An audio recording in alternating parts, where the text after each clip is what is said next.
உலகெங்கும் இருக்கக்கூடிய அன்பு தமிழ் நெஞ்சங்களுக்கு என் இனிய வணக்கங்களை தெரிவிச்சுக்கிறேன். நான் உங்கள் ஆர்ஜே ஜமால். எல்லோரும் எப்படி இருக்கிறீங்க? நலமாக இருக்கிறீங்க அப்படின்னு நான் நம்புகிறேன்.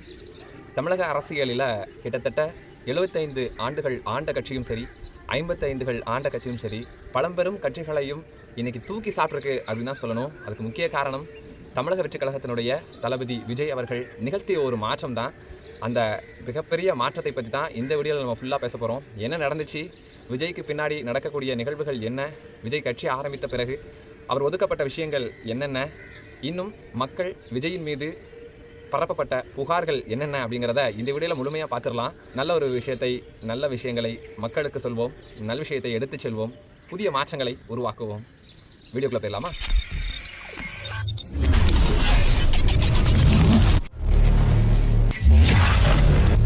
முதல்ல தமிழக வெற்றிக் கழகத்தினுடைய வெற்றி அப்படிங்கிறது தமிழ்நாடே ஒரு வித்தியாசமான ஒரு வெற்றியாக பார்க்குது, ஒரு பிரமிப்பாகவும் பார்க்குது. நிறையா பேர் எதிர்பார்த்தது என்ன அப்படின்னா, தமிழக வெற்றிக் கழகம் ஒரு மிஞ்சி போனால் ஒரு 5 சீட்டு ஜெயிக்கலாம்ப்பா, அதெல்லாம் இல்லைப்பா, மிஞ்சி போனால் தளபதி விஜய் அவர்கள் திருச்சி கிழக்கில் நிற்கிறாரு, பெரம்பூரில் நிற்கிறாரு, என்னப்பா 2 சீட்டில் ஜெயிப்பார், அவ்வளோதான் அந்த கட்சி ஓஞ்சிரும் அப்படின்னு சொல்லக்கூடிய பேச்சுகள் நிறைய நடந்துச்சு. அதோடு மட்டும் இல்லாமல் சினிமாக்காரனுக்காக வந்தக்கூடிய கூட்டம், இந்த கூட்டம்லாம் எப்படிடா ஓட்டா மாறும் அப்படின்னு பேசப்பட்ட ஒரு நிகழ்வும் இந்த மக்கள் மத்தியில் நடந்துச்சு. இதெல்லாம் ஒரு பக்கம் இருக்கட்டும், நம்மளும் நன்றியை சொல்லணுமா இல்லையா? தமிழக வெற்றிக் கழகத்தினுடைய தலைவர் விஜய் அவர்கள் 3 வருடமே ஆரம்பித்த ஒரு கட்சி இன்றைக்கி தமிழ்நாடு அரசியலை புரட்டி போட்டு ஆட்சி கட்டளை பிடிப்பதற்கு தயாராக இருக்குது. ஒரு தொங்கு சட்ட சபையில் இப்போது இருக்கக்கூடிய நிகழ்வு நடந்துக்கிட்டு இருக்குது. இருந்தாலும் ஆட்சி அமைப்பது விஜயாக தான் இருக்கும் அப்படின்னு சொல்லப்படுது.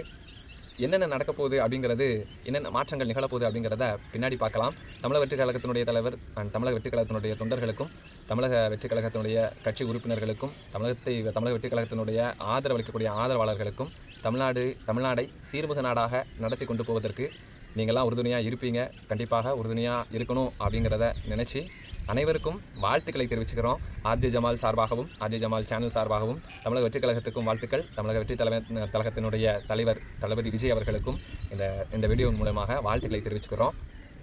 அதன் பிறகு முதல்ல நம்ம பார்க்க போகிறது என்ன அப்படின்னா, கூட்டம்லாம் ஓட்டா மாறுமா அப்படின்னு சொல்லக்கூடிய ஒரு நிகழ்வு நடந்துக்கிட்டே இருந்துச்சு. தமிழ்நாடு அரசியலில் எங்கே போனாலும் 500 ரூபா 1000 ரூபா கொடுத்தாலே கூட்டத்தை கூட்டுறதுங்கிறது மிகப்பெரிய சிரமமான ஒரு விஷயம். ஆனால் தன்னெழுச்சியாக ஒரு கூட்டம் கூடுது அப்படிங்கும் பொழுது சில மக்கள் ஏற்றுக்கிறவே மாட்டேங்கிறாங்க. புரளியை கிளப்ப வேண்டும் என்பதற்காக மட்டுமே விஜய் ஒரு நடிகன், அவன் ஒரு கூத்தாடி, அவனுக்கெல்லாம் கூட்டம் கூடுது, அந்த கூட்டம்லாம் ஓட்டா மாறுமாப்பா அப்படின்னு சொல்லி ஏளனமாக பேசக்கூடிய நபர்களுக்கு இன்று மே 4, 2026 எலெக்ஷனுடைய ரிசல்ட்டில் தன்னுடைய பதிலடியை தளபதி விஜய் அவர்கள் கொடுத்துருந்தாரு அப்படிங்கிறதுல எந்த விதமான மாற்று கருத்தும் இல்லை. சிறப்பான முறையில் தரமான சம்பவத்தை கொடுத்துருக்கிறாரு. 107 சீட்டுகளை பெற்று தனிப்பெரும்பான்மையாக, அறுதி பெரும்பான்மையான கட்சியாக இருக்கிறாரு. இருந்தாலும் இந்த முழு ஆட்சியை கட்டமைக்க வேண்டும் என்றால் 118 சீட்டுகள் தேவைப்படுது. அந்த 118 சீட்டுகளை பெற முடியவில்லை என்பதில் மட்டும் ஒரு சின்ன வருத்தம் இருக்குது. எல்லாருக்குமே ஒரு வருத்தம் இருக்குது. அதை மட்டும் தளபதி விஜய் அவர்கள் செய்ய தவறிட்டார். ஓகே, இருந்தாலும் இந்த லெவலுக்கு வந்தது மிகப்பெரிய விஷயம். அதுவே மக்களுக்கு இன்றைக்கி பிரமிப்பை ஊட்டும் அளவுக்கு இருக்குது அப்படிங்கிறதுல எந்த சந்தேகமும் இல்லை. பின்ன என்னங்க, மக்கள் மாற்றத்தை எதிர்பார்த்துட்டாங்க, மாற்றத்தை கொண்டு வந்துட்டாங்க. அப்படிங்கும் பொழுது நம்ம ஊர் பத்தமடையில் தமிழக வெற்றிக் கழகத்தினுடைய தொண்டர்கள் எப்படி செலிப்ரேஷன் பண்ணாங்க அப்படிங்கிறது ரொம்ப நான் கேப்சர் பண்ணலை. முடிஞ்ச லெவலுக்கு நான் கேப்சர் பண்ணியிருக்கேன். அதை மட்டும் இப்போ பார்த்துடலாமா?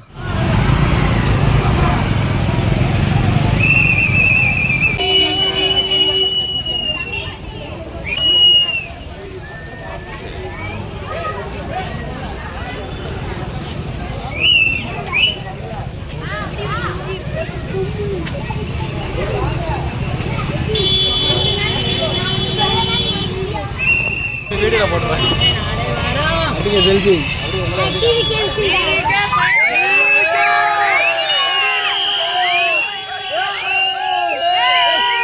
இதே போல் இன்னும் அனைத்து மாவட்டங்களிலும் தமிழக வெற்றிக் கழகத்தினுடைய தொண்டர்கள், ஆதரவாளர்கள், நடிகர்கள், அவரை விரும்பக்கூடிய மக்கள், மனிதர்கள், அக்கா தங்கைகள், தம்பி அண்ணன்கள், மாமாமார்கள் அப்படின்னு சொல்லி நிறைய பேர் விஜயாகவும் பார்த்து இன்றைக்கி ஓட்டு போட்ட மக்கள் எல்லாருமே இன்றைக்கி கொண்டாடிக்கிட்டு இருக்கிறாங்க. அப்படி ஒரு செலிப்ரேஷன் தான் இப்போ இவங்களும் நம்ம பத்தமடையில் கொண்டாடின ஒரு செலிப்ரேஷனையும் இப்போ பார்த்தீங்க. அப்படி ஒவ்வொரு வாக்குகளையும் பெறுவதற்கு இங்கே இருக்கக்கூடிய சிட்டிங் எம்எல்ஏக்களாக இருக்கட்டும், புதிதாக எம்எல்ஏக்காக உருவாக்கப்பட்டவர்களாக இருக்கட்டும், அண்ட் அதிமுகவாக இருக்கட்டும், திமுகவாக இருக்கட்டும், இந்த இருபெரும் கட்சிகளுமே காசு கொடுத்து ஓட்டு வாங்கக்கூடிய காட்சிகள் இந்த 2026 எலெக்ஷன்லையும் இருந்துச்சு. ஆனால் அதுக்கு ஒரு சின்ன சாம்பிள் மாதிரி அடிச்சாரு பாருங்க. தன்னந்தனி ஆளு நீ ஏளனமா பாரு, கொஞ்சம் நவுந்தேன்னா 8 கோடி பேர் அப்படின்னு சொல்லி மக்களை அலற விட்டுருந்தாரு. அப்படிங்கிறதுல எந்த விதமான மாற்று கருத்துமே கிடையாது. விக்கிரவாண்டி மாநாட்டிலிருந்தே சொல்லப்பட்ட ஒரே ஒரு தாரக மந்திரம் மாதிரி விஜய் அவர்கள் சொல்லிக்கிட்டே இருந்தார். ஒன்று தான், அந்த ஒரே ஒரு விஷயம் என்ன அப்படின்னா, 2 பேருக்கு நடுவில் தான் போட்டியே, ஒன்று டிவிகே ஒன்று டிஎம்கே அப்படின்னு சொன்ன மாதிரி மே 4ஆம் தேதி காலையில் 8 மணிக்கு வாக்குப்பதிவு ஓப்பன் பண்ணுறாங்க. தபால் சீட்டுகள் எல்லாம் எண்ணப்படும் பொழுதே பெரம்பூர் தொகுதியில் 75 ஓட்டுகள் பெற்றுவிட்டார் விஜய் அப்படின்னு சொன்னோம். இருக்கக்கூடிய மக்கள் எல்லாருமே மிகப்பெரிய ஒரு ஆச்சரியத்தில் தான் அந்த டிவி சேனல்ஸில் பார்த்தாங்க. பார்க்க ஒரு 12 மணி அளவில் வரைக்கும் எந்த கட்சியும் எந்திக்கலை. ஆனால் டிவிக்கு பெற்றக்கூடிய வாக்குகளை பார்த்து மக்கள் அதிர்ச்சி அடைஞ்சாங்க அப்படின்னு தான் சொல்லணும். பல பேர் மகிழ்ச்சி அடைஞ்சிருப்பாங்க, பல பேர் அதிர்ச்சி அடைஞ்சிருப்பாங்க. அது நிகழ்ந்தது, அது நம்மளுக்கு நல்லாவே கண்கூடாகவே பார்க்கப்பட்டுச்சு. ஒத்த ரூபாய் காசுகளும் கொடுக்காமலேயே இன்றைக்கி பல எம்எல்ஏக்கள், நம்மளுக்கு முகமே தெரியாத, பரிச்சயம் இல்லாத நிறைய முகங்கள் இன்றைக்கி தமிழ்நாடு சட்டசபைக்குள்ளே போகிறாங்க அப்படிங்கிறதும் மிகப்பெரிய ஆச்சரியமாக இருந்துச்சு.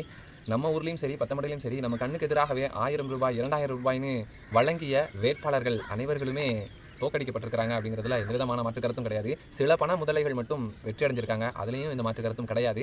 கண்ணுக்கு எதிராக கொடுக்கப்பட்டவர்கள் சில நபர்கள் ஒரு சாராக ஆதரவளித்த இந்த இஸ்லாமிய பெருமக்கள், ஒரு சாராக ஆதரவளித்த அந்த எம்பிக்கள்லாம் தோற்கடிக்கப்பட்டிருக்கிறாங்க. அப்படிங்கிறது எந்த மாற்று கருத்தும் கிடையாது. அதில் முக்கியமாக நான் சொல்ல வர்றது ஒரே ஒரு விஷயந்தான். ஒரு மதக்கூடம் இருக்குது அப்படின்னா, ஒரு பள்ளிவாசல் இருக்குது, ஒரு கோவில் இருக்குது, ஒரு சர்ச் இருக்குது அப்படின்னா, அது ஒரு மத வழிபாட்டு தலமாக மட்டுமே வைத்திருக்கணுமே தவிர, அதை நீங்கள் ஒரு அரசியலுக்கு ஏற்றவாறு போல் மாற்றுவது அப்படிங்கிறது ஒரு தவறான விஷயம். இன்றைக்கி நம்ம ஆதரவளிக்கக்கூடிய ஒரு எம்எல்ஏ அவர் தோத்துட்டாரு, அதுக்கு எதிர்பார்ட்டியாக இருக்கக்கூடிய ஒரு எம்எல்ஏ ஜெயிக்கிறாரு அப்படின்னா அவருடைய மனநிலை என்ன இருக்கும்? மொத்த பள்ளிவாசல்கள்லையும், மொத்த கோவில்கள்லையும், மொத்த சர்ச்சுகள்லையும் நம்மளை எதிர்த்து இன்றைக்கி நம்மளுக்கு அவர் ஓட்டே போடலை, அந்த சமூகமே நம்மளுக்கு ஓட்டு போடலை அப்படின்னு இருக்கும் பொழுது, ஓட்டு போடாமல் இருக்கும் பொழுது, இந்த எதிர்பார்த்தியாக இருக்கக்கூடிய நபர் ஜெயித்து விட்டால் அவர் எப்படி நம்மளுடைய தொகுதிகளை பாதுகாப்பார், நம்ம தொகுதிகளுடைய நலன்களை எப்படி பாதுகாப்பார் அப்படிங்கிற ஒரு கேள்வி மக்கள் மத்தியில் இல்லவே இல்லை. நான் முக்கியமான ஒரே ஒரு விஷயத்தை சொல்லணும்னு நினச்சிருந்தேன் இந்த வீடியோவில். நிறையா முஸ்லீம் ஜமாத்துகள் ஒரு விஷயத்தை வெளிப்படுத்திக்கிட்டே இருந்தாங்க. மதச்சார்பற்ற முற்போக்கு கூட்டணிக்கு நம்ம எல்லாரும் வாக்களிக்கணும், இது எல்லாரும் மனசில் ஏந்திக்கங்க, நான் இவங்களுக்கு தான், இந்த கட்சிக்கு தான், இந்த சின்னத்துக்கு தான் வாக்களிக்கணும் அப்படின்னு நான் சொல்ல வரல, உங்களுக்கே தெரியும் நான் யாருக்கு வாக்களிக்க சொல்கிறேன் அப்படின்னு சொல்லக்கூடிய காட்சிகள் நிறையா முஸ்லீம்கள் சொல்லக்கூடிய ஜிம்மா பகுதிகளில் இது நிகழ்ந்துச்சு.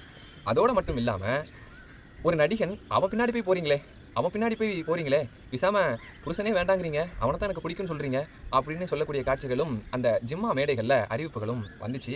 அதோடு மட்டும் இல்லாமல் இந்த முஸ்லீம் பெண்கள் எல்லாம் கணவன்மார்கள் டைவர்ஸ் பண்ண வேண்டாமா, ஏன் இன்னும் டைவர்ஸ் பண்ணாமல் வச்சுருக்கிறீங்க அப்படின்னு கேட்கக்கூடிய கேள்விகளும் இந்த மக்கள் முன்னாடி யார் வைக்கிறாங்க அப்படின்னா, இந்த ஜமாத்தை நிர்வகிக்கக்கூடிய தலைவர்களாக இருக்கட்டும், அந்த ஜமாத்தை நடத்தக்கூடிய அந்த இமாம்களாக இருக்கட்டும், இவங்க எல்லாருமே நிர்வகிக்கிறாங்க. இப்போ அந்த பேசின பேச்சுகள் எல்லாம் எங்கே போகுது?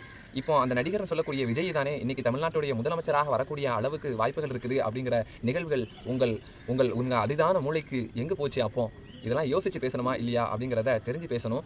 இதை முக்கியமாக இந்த மத வழிபாட்டு தலங்களில் முதல்ல அரசியல்களை ஆதரிப்பதை நிறுத்திட்டு மத வழிபாட்டை மட்டும் பார்த்தால் நன்றாக இருக்கும் அப்படிங்கிறத நான் வீடியோவில் உங்கள்கிட்ட சொல்லணும்னு நினச்சிருந்தேன். இன்னும் இந்த வயதானவர்கள், பழம்பெரும் கட்சியை விரும்பியவர்கள் யாருமே இன்னும் மாற்றம் அடையலையோ அப்படின்னு தோணுது. நிகழ்த்துக்குரிய மாற்றங்கள் அப்படின்னு பார்த்தீங்கன்னா, சென்னையிலலாம் இன்றைக்கி பல தொகுதிகளை தமிழக வெற்றிக் கழகம் பிடித்திருக்குது அப்படிங்கிறதுல எந்த விதமான மாற்று கருத்தும் இல்லை. அதில் முக்கியமாக நிகழ்ந்தது இப்போ கிராமப்புறங்கள் அப்படின்னு எடுத்துக்கிட்டிங்க அப்படின்னா, இப்போ அம்பாசமுத்திரம் சட்டமன்ற தொகுதி அப்படின்னு எடுத்துக்கிட்டிங்க அப்படின்னா, நான் அம்பாசமுத்திரம் சட்ட தொகுதி, அப்போ அம்பாசமுத்திரம் சட்டமன்ற தொகுதியை எடுத்துக்கிட்டிங்க அப்படின்னா, ராதாபுரமாக இருக்கட்டும், நாங்குநேரியாக இருக்கட்டும், திருநெல்வேலியாக இருக்கட்டும், பாளையங்கோட்டை தொகுதியாக இருக்கட்டும், அம்பாசமுத்திரம் சட்டமன்ற தொகுதியாக இருக்கட்டும், இப்படி இருக்கக்கூடிய தொகுதிகள் எல்லாமே முக்கியமாக ஒரு 3 இடத்துல தாவேகா வின் பண்ணியிருக்கு. மற்ற இடத்துக்கள் எல்லாம் ஒரு சிலர்கள் மாற்றுக் கட்சியினர் வின் பண்ணியிருக்காங்க. ஒரு இடத்துல திமுக அம்பை சட்டமன்ற தொகுதியில் எஸ்கே சுப்பையா அவர்கள் வெற்றி பெற்றிருக்கிறாங்க, அவர்களுக்கும் வாழ்த்துக்கள். பாளையங்கோட்டை தொகுதியில் திமுக வெற்றி பெற்றிருக்கு, அவர்களுக்கும் திமுகவுடைய அப்துல்லா வெற்றி பெற்றிருக்காரு, அவருக்கும் வாழ்த்துக்களை தெரிவிச்சுக்கிறோம். மற்ற இடங்களில் வெற்றி பெற்ற அனைத்து எம்எல்ஏக்களுக்கும் வாழ்த்துக்களையும் தெரிவிச்சுக்கிறோம். ஆனால் இருந்தாலும் இந்த பழம்பெரும் கட்சிகளுக்கு வாக்களித்தவர்கள் அதுக்கு மட்டுமே தான் வாக்களிச்சுக்கிட்டு இருக்கிறாங்க. ஆனால் இந்த மக்களுக்கெல்லாம் தெரியலை, சென்னை சிட்டிகளையும் சரி, கோயம்புத்தூர் மாதிரி மிகப்பெரிய அந்த கார்ப்பரேட் சிட்டிகளுக்கும் சரி, நிறைய பேர் மாற்றத்தை வேண்டும் சொல்லி ஒரு விசில் அப்படின்னு ஒரு சின்னத்துக்கு வாக்களித்து, நீங்கள் வாக்களித்த சின்னம்லாம் ஆட்சிக்கு வரலைங்க, அதை நல்லா புரிஞ்சுக்கோங்க. ஒரு விசில்ங்கிற ஒரு சின்னம் இன்றைக்கி ஆட்சியை திருப்பி போட்டு இன்றைக்கி சிஎம் சீட்டில் உட்காரக்கூடிய அளவுக்கு ஒரு ஆட்சி மாற்றத்தை ஏற்பட்டிருக்கு அப்படிங்கிறத புரிஞ்சு நடந்துக்கங்க அப்படிங்கிறத நான் வீடியோவில் சொல்லணும்னு நினச்சிருந்தேன். அதே சின்னம், அதே இது அப்படின்னு நினச்சி ஓட்டு போட்டு எங்களுடைய ஏரியாக்களையும் எங்களுடைய மாவட்டத்தையும் இன்னமும் டெவலப் பண்ணாமையே வச்சுக்கிட்டு இருக்கிறாங்க அப்படிங்கிறது ரொம்ப மனக்குமுறலாக இருக்கிறது. இந்த குமுறல்கள் இருந்தாலும் இப்போ ஒரு ஆட்சி மாற்றம் புதிதாக வரப்போகுது அப்படிங்கிறதுல நாங்கள் மகிழ்ச்சி அடைகிறோம் அப்படிங்கிறதுல எந்த விதமான மாற்று கருத்தும் இல்லை. அதில் இன்னொன்று பேசப்பட்ட ஒரு பொருள் என்ன அப்படி பார்த்தீங்கன்னா, ஐயோ தாவேக்கா வந்துட்டா அவர் இஸ்லாமியர்களுக்கெல்லாம் பாதுகாப்பாகவே இருக்க மாட்டாரே, திரு முத்துவேல் கருணாநிதி ஸ்டாலின் மட்டும்தான் நம்மளுக்கெல்லாம் பாதுகாப்பாக இருப்பார், இஸ்லாமியர்களுக்கு பாதுகாப்பாக இருப்பார், இந்துக்களுக்கு பாதுகாப்பாக இருப்பார், கிறிஸ்தவர்களுக்கு பாதுகாப்பாக இருப்பார் அப்படிங்கிற ஒரு மூட நம்பிக்கையை திணித்து இருக்கக்கூடியவர்கள் அவர்கள். அந்த திணித்து இருக்கக்கூடிய மக்கள் திருந்தணும் முதல்ல. அவர்கள் எந்த விதத்தில் நம்மளுக்கு பாதுகாப்பாக இருப்பார்கள் என்பது எனக்கு சத்தியமாக தெரியல. யாருமே பாதுகாப்பு கிடையாது அப்படிங்கிறத முதல்ல உணர்ந்துக்கிடணும். முக்கியமாக அவரவர்கள் வணங்கக்கூடிய அந்த கடவுள் மட்டும்தான் பாதுகாப்பாக இருப்பார்கள் என்பது அதை முதல்ல மாற்றிக்கோங்க. அதன் பிறகு விஜய் அவர்கள் விக்கிரவாண்டி மாநாட்டில் ஒரு முதல் அரசியல் மாநாட்டை நடத்துகிறாரு. நடத்தப்பட்ட பிறகு கிட்டத்தட்ட ஒரு 3 வருட காலம் அப்படிங்கிறது அவர் அந்த கட்சியின் மூலமாக தொண்டர்களை பார்த்து பயணிச்சுக்கிட்டே இருக்கிறாரு. பயணிக்கும் பொழுது அவர் ஒதுக்கப்பட்ட அவரை பின்னுக்கு தள்ளணும் அப்படின்னு நினச்சி நிறைய மீடியாக்கள் செய்த விஷயங்கள் அப்படிங்கிறது நம்ம கண்கூடாவே பார்த்துக்கிட்டே இருந்தோம். அப்போ இதுக்கு முன்னக்கட்டிலாம் இருக்கக்கூடிய இந்த சன் டிவியாக இருக்கட்டும், KTVயாக இருக்கட்டும், இந்த மாதிரி டெலிவிஷன் சேனல்கள் எல்லாருமே தன்னுடைய TRP லெவலில் அதிகரிக்கணும் அப்படின்னு நினச்சிருந்தாங்க அப்படின்னா அதுக்கு முதல்ல போடக்கூடிய படம் அப்படிங்கிறது அது விஜயினுடைய படமாக தான் இருந்துச்சு. எப்போ பார்த்தாலும் விஜய் படத்தை ஒரு ஞாயிற்றுக்கிழமை சண்டே வந்துருச்சு அப்படின்னா விஜய் படத்தை தான் போட்டு தன்னுடைய TRPயை எகிர வைக்கிறதுல சன் டிவி முக்கியமாக பங்கெடுத்துச்சு அப்படிங்கிறது எந்த விதமான மாற்று கருத்தும் கிடையாது.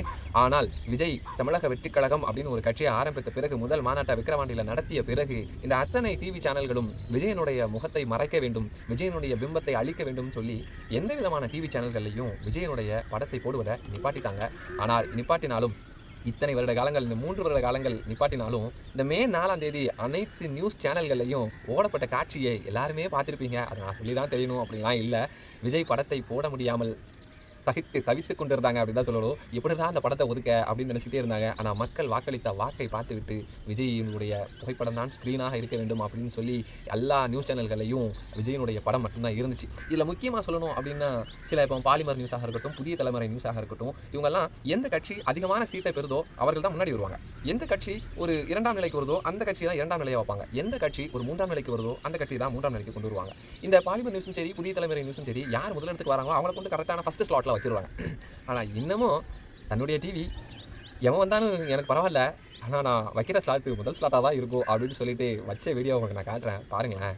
அதே மாதிரி எந்தெந்த கட்சி முன்னிலை பெறுதோ அதை தான் முதல் ஸ்லாட்டில் வைப்பாங்க. அண்ட் இப்போ அந்த தொகுதியில் நிறைய தொகுதிகள் பெற்றிருக்கக்கூடிய தாவேக்கா முதல் ஸ்லாட்டில் வச்சிருக்காங்க. அடுத்தபடியாக 73வது இடத்துல 73 தொகுதிகள் பெற்றிருக்காங்க அப்படிங்கிற இடத்துல 2வது ஸ்லாட்டில் வச்சிருக்காங்க. அதிமுகவை அடுத்த ஸ்லாட்டில் வச்சிருக்காங்க. நாம் தமிழரை காணவே இல்லை. அவர் என்னைக்கு பெரியாரை பற்றி பேசினாரோ அன்றைக்கே முடிஞ்சிருச்சு. ஆனால் நீங்கள் அடுத்த டிவிலலாம் பாருங்கள், புதிய தலைமுறையிலையும் அதே மாதிரி தான் தாவேக்காவுடைய பேர் தான் இருக்குது. அடுத்து சன் நியூஸ் நம்ம பார்க்க போகிறோம். சன் நியூஸை பாருங்க, திமுக முதல் இடத்துலையோ எடப்பாடி 2வது இடத்துலையோ தாவேக்கா அதிகமான இடங்களை பிடிக்கக்கூடிய தாவேக்காவை 3வது இடத்துலையும் தூக்கி வச்சு காட்டிட்டு இருக்காங்க. அடுத்து மிகப்பெரிய டிவி பார்க்க போகிறோம் நம்ம கலைஞர் டிவியை பாருங்க, அதையும் அதே மாதிரி தான். அதிகமான தொகுதிகள் யார் இருக்காங்களோ அவங்களாம் பின்னாடி இருக்கணுமா? இது என்னைக்கு மாறும் அப்படிங்கிறத உங்களால் முடிஞ்சா கமெண்ட் பாக்ஸில் கமெண்ட் பண்ணுங்க.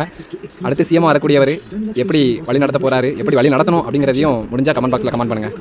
இப்படி டிவி சேனல்கள்லையும் கூட வெற்றியே அடைஞ்சிட்டாரு.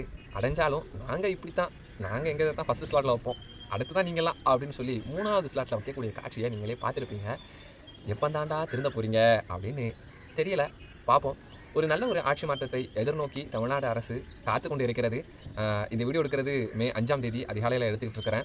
இன்றைக்கி நிறைய பேச்சுவார்த்தைகள் நடைபெற போகுது. தமிழக வெற்றிக் கழகத்தினோடு சேர்ந்து எந்த கட்சி கூட்டணி சேர்த்து ஆட்சியை அமைக்கப் போகிறது அப்படிங்கிறத நம்ம எதிர்பார்த்து காத்து கொண்டு இருக்கிறோம். அண்ட் அதோடு மட்டும் இல்லாமல் அப்படி சப்போஸ் ஆட்சி அமைத்து விட்டால், தமிழக வெற்றிக் கழகத்தினுடைய ஆட்சி அமைந்து விட்டால் அவர்கள் சொன்னக்கூடிய திட்டங்களை முறையாக நிறைவேற்றணும் அப்படிங்கிறத RJ ஜமால் சேனல் வழியாக நாங்கள் ஒரு கட்டளையாகவே இடுறோம். நல்ல முறையில் மக்களுக்கு சேவை திட்டங்களை இந்த 5 ஆண்டுகளும் அவர்கள் செலுத்த வேண்டும். என்னென்ன திட்டங்களை எல்லாம் சொன்னார்களோ அத்தனை திட்டங்களையும் அவர்கள் நிறைவேற்ற வேண்டும். நிறைவேற்றனோடு மட்டும் இல்லாமல் மக்கள் அன்பை பெற்றுக்கொண்டே இருக்க வேண்டும். பெற்றுக்கொண்டே இருந்தால் மட்டும்தான் இந்த 5 வருட காலம் அப்படிங்கிறது உங்களுக்கு கொடுத்துருக்கக்கூடிய அவகாசம் ஒரு என்ன சொல்கிறது, ஒரு டெஸ்ட் அப்படின்னே சொல்லலாம். இந்த டெஸ்ட்டில் நல்ல முறையில் பாஸ் ஆகிட்டீங்க அப்படின்னா அடுத்த 5 வருட காலங்களும் உங்களை மக்கள் உள்ளத்தில் வைத்து கொண்டாடுவார்கள். அடுத்த 5 ஆண்டுகளும் உங்கள் கையிலே வரக்கூடிய வாய்ப்புகளும் இருக்கிறது. அதை முறையாக தமிழக வெற்றிக் கழகத்தினுடைய தலைவர் விஜயாக இருக்கட்டும், தமிழக வெற்றிக் கழகத்தினுடைய MLAக்களாக இருக்கட்டும், தமிழக வெற்றிக் கழகத்தினுடைய தொண்டர்களாக இருக்கட்டும், அதை மக்கள் அதை உறுதியாக மனசில் ஏந்தி மக்களுக்கு ஒரு நல்ல சேவையை ஆற்றுவீங்க அப்படின்னு நம்புகிறோம். அண்ட் நல்ல விஷயங்களை படிப்போம், நல்ல விஷயத்தை பரப்புவோம், புதிய மாற்றங்களை எதிர்பார்த்து மாற்றுவோம் அப்படின்னு சொல்லிட்டு இந்த வீடியோ நான் முடிச்சுக்கிறேன். நன்றி, வணக்கம். அண்ட் முக்கியமாக ஒன்று சொல்லணும்னு நினச்சிருந்தேன். நான் ரொம்ப நாள் இந்த கேமராவை நிறையா பில்லோவில் வச்சு வீடியோ எடுத்துருக்கிறேன். ட்ரம்மு மேலே தண்ணி பிடிக்கிற ட்ரம்மு மேலெலாம் வச்சு வீடியோ எடுத்துருக்கிறேன். அண்டு குடத்தில் வச்சு தண்ணி பிடிக்கிற குடத்து மேலே வச்சு வீடியோ எடுத்துருக்கிறேன். அண்டு படுக்கக்கூடிய அந்த பெட்டு மேலெலாம் வச்சு வீடியோ எடுத்துருக்கிறேன். இதெல்லாம் ஒரு மாற்றமாக மாறணும் அப்படின்னு சொல்லிட்டு என்னுடைய மச்சான் முத்தலீஃப் அப்படின்னு சொல்லக்கூடியவர், முத்துக்கணின்னு சொல்லுவாங்க.